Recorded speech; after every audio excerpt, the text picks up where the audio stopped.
ہم سب اپنی انا کی وجہ سے ایک دوسرے سے روٹھے رہتے ہیں، ورنہ ہمارے اندر کا انسان صلح چاہتا ہے۔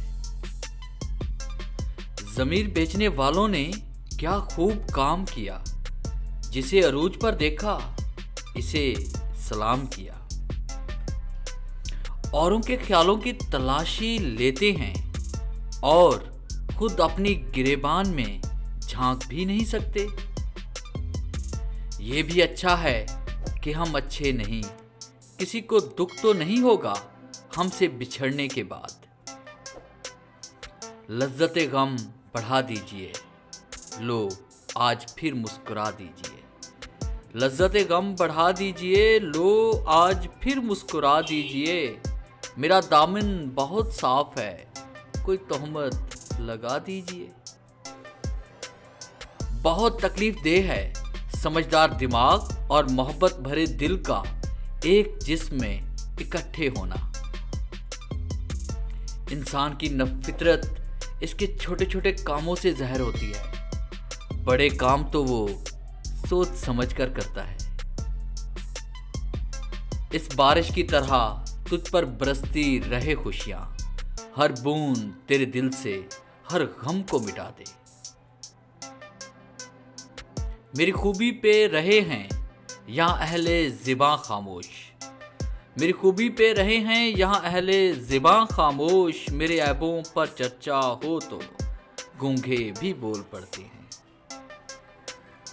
حلال کمائی انسان کھاتا ہے اور حرام کمائی انسان کو کھا جاتی ہے۔ کسی کی اصلیت جاننا چاہتے ہو تو اسے اپنی زندگی میں مقام خاص دے دو اور پھر تماشا دیکھو۔ ناراض ہونے کے لیے بھی کوئی رشتہ چاہیے، اور ناراضگی بہت قیمتی ہوتی ہے، ہر کسی پر نہیں لٹائی جا سکتی۔ جو رشتے مجبوری میں نبھائے جاتے ہیں وہ رشتے نہیں، زندگی کے سودے ہوتے ہیں۔ نبھانے کی چاہت اگر دونوں طرف سے ہو تو پھر کوئی رشتہ ناکام نہیں ہوتا۔ وقت، دوست اور رشتے انسان کو مفت میں ملتے ہیں، مگر ان کی قدر تب ہوتی ہے جب یہ ہم سے بچھڑ جاتے ہیں۔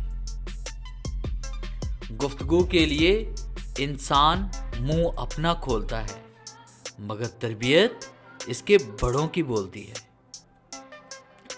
یہ زندگی بھی عجیب ہے نا صاحب، ایک دن مرنے کے لیے پوری زندگی جینی پڑتی ہے۔